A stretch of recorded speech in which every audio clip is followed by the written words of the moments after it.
I'm Liv Dottie ASMR, and today we're going to read Scary Stories to Tell in the Dark, Book 1, Chapter 4, Other Dangers. Here's the picture.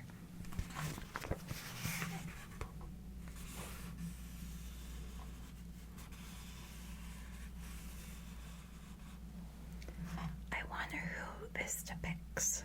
Will we be reading about this gentleman? Is he important to one of the stories? I'm unsure. Other dangers. Most of the scary stories in this book have been passed down over the years, but the ones in this chapter have been told only in recent times. There are stories that young people often tell about dangers we face in our lives today. I don't know how recent these are. Let's see this book. This edition, I should say.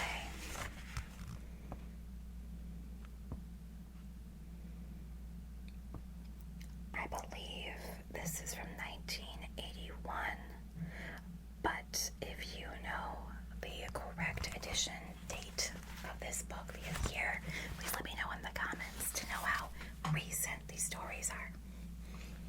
Okay, let's jump right in. It's the Hook. I love the Hook, so this is like classic ones, okay? Are high beams on this list? I hope high beams are on here. If you don't know what high beams is, it's a famous urban legend. I had to do a project about it in my urban legends class in college.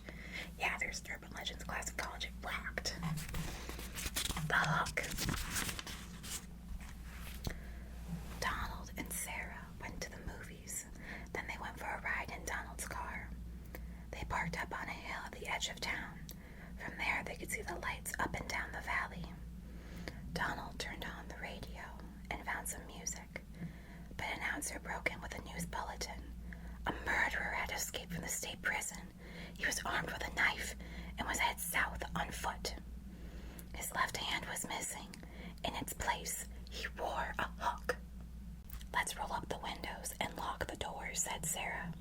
That's a good idea, said Donald.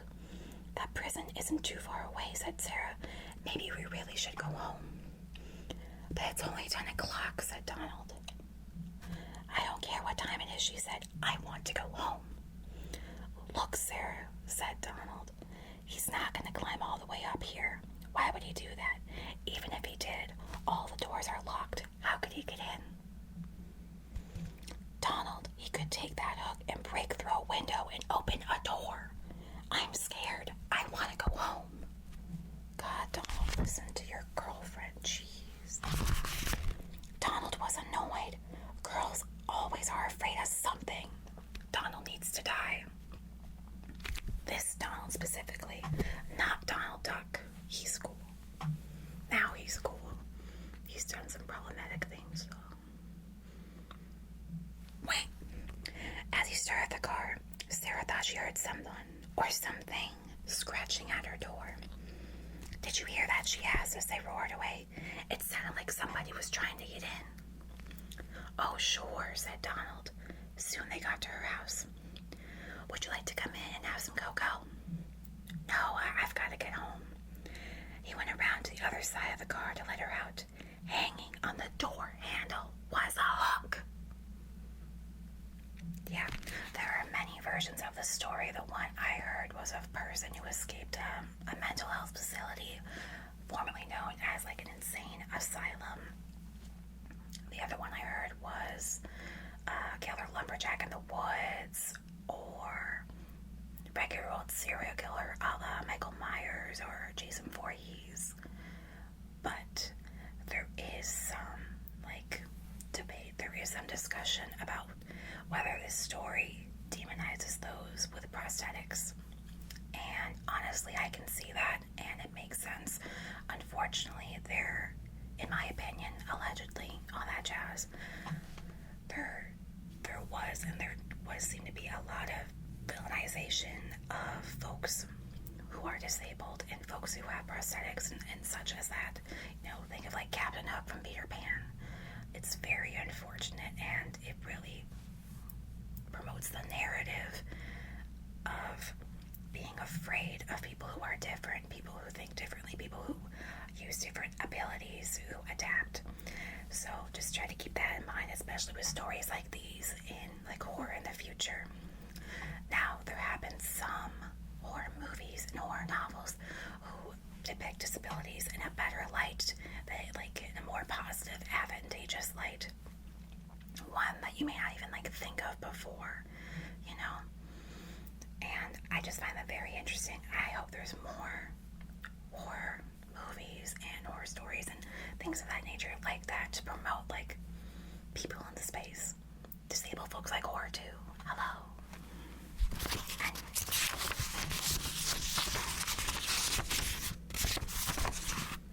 here's the picture.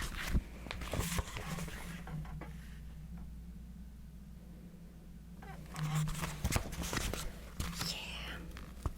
We do not support the demonization of disabled folks.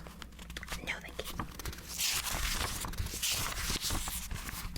The next story we have is the white satin evening gown.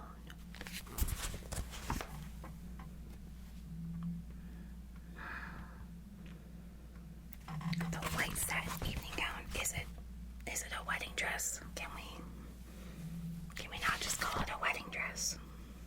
Okay. A young man invited a young woman to a formal dance, but she was very poor and she could not afford to buy the evening gown she needed for such an occasion. Maybe you can rent a dress, her mother said. So she went to a pawn shop not far from where she lived. There, she found a white satin evening gown in her size. She looked lovely in it, and she was able to rent it for very little. We love a thrifty queen.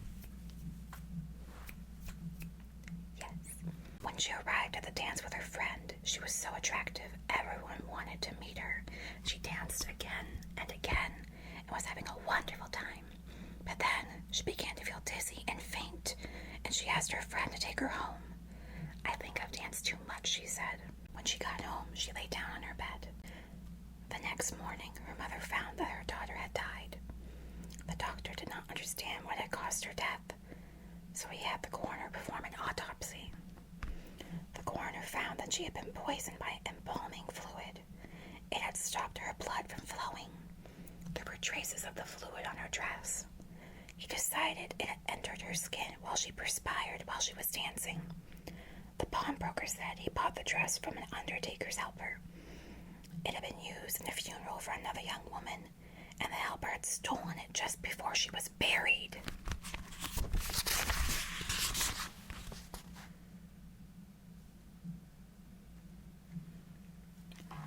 Do not steal from the dead. Do not steal from the dead.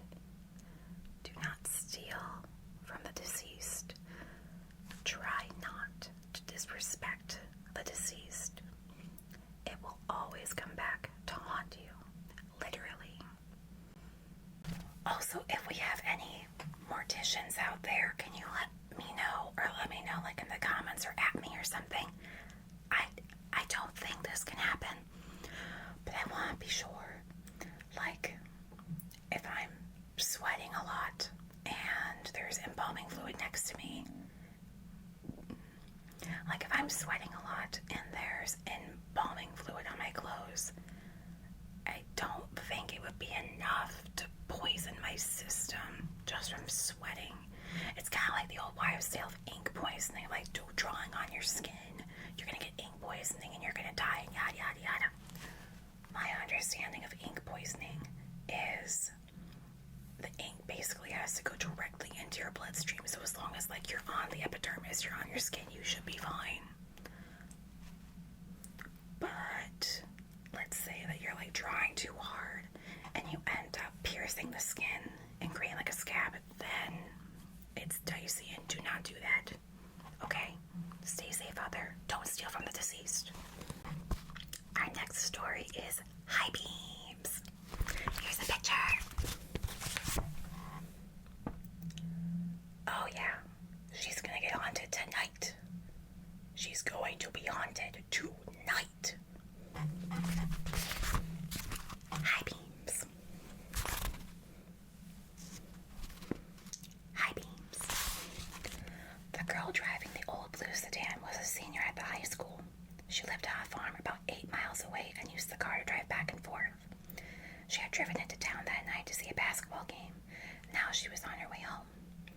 she pulled away from the school, she noticed a red pickup truck follow her out of the parking lot. A few minutes later, the truck was still behind her. I guess we're going in the same direction, she thought. She began to watch the truck in her mirror. When she changed her speed, the driver of the truck changed his speed. When she passed a car, so did he. Then he turned on his high beams, flooding her car with light. He left them on for almost a minute. He probably wants to pass me, she thought, but she was becoming uneasy. Usually, she drove home over a back road. Not too many people went that way. But when she turned onto that road, so did the truck. I've got to get away from him, she thought, and she began to drive faster. Then he turned his high beams on again. After a minute, he turned them off. Then he turned them on again and off again. She drove even faster, but the truck driver stayed right behind her. Then he turned his high beams on again. Once more, her car was ablaze with light. What is he doing? She wondered. What does he want? Then he turned them off again. But a minute later, he had them on again, and he left them on. At last, she pulled into her driveway, and the truck pulled in right behind her. She jumped from the car, ran to the house. "Call the police," she screamed at her father. Out in the driveway, she could see the driver of the truck. He had a pew-pew in his hand. When the police arrived, they started to arrest him, but he pointed the girl's car. "You don't want me," he said. "You want him." Crouched behind the driver's seat, there was a man with a... As the driver of the truck explained it, the man slipped into the girl's car just before she left the school. He saw it happen, but there was no way he could stop it. He thought about getting the police, but he was afraid to leave her, so he followed her car. Each time the man in the backseat reached up to overpower her, the driver of the truck turned on his high beams. Then the man dropped down, afraid that someone might see him. Yep, so I think that might be my favorite urban legend or urban story. What I love most about high beams is this one probably has the most versions, or one of the most versions, aside from "Aren't You Glad You Didn't Turn On the Light?" That one has probably the most different versions of the story, and high beams is maybe third, but after that. Sometimes it's a semi-truck driver, sometimes it's a motorcycle, sometimes it can literally be any vehicle following the driver with the killer behind. As long as that vehicle has the capacity to turn on their brakes. Turn on their brakes. Turn on their brakes. As long as the vehicle is able to turn on their brakes. Turn on their brakes. Turn on their brakes.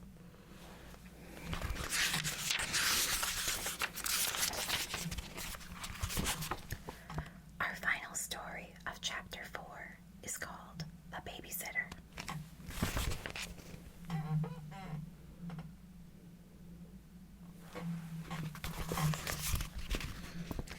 It was 9 o'clock in the evening. Everybody was sitting on the couch in front of the TV. There was Richard, Brian, Jenny, and Doreen, the babysitter. The telephone rang.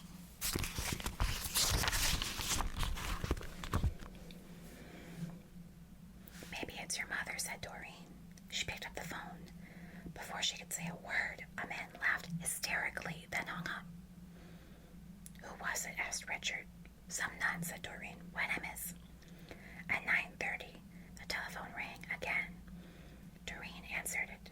It was the man who had called before. "I'll be there soon," he said. He laughed and hung up.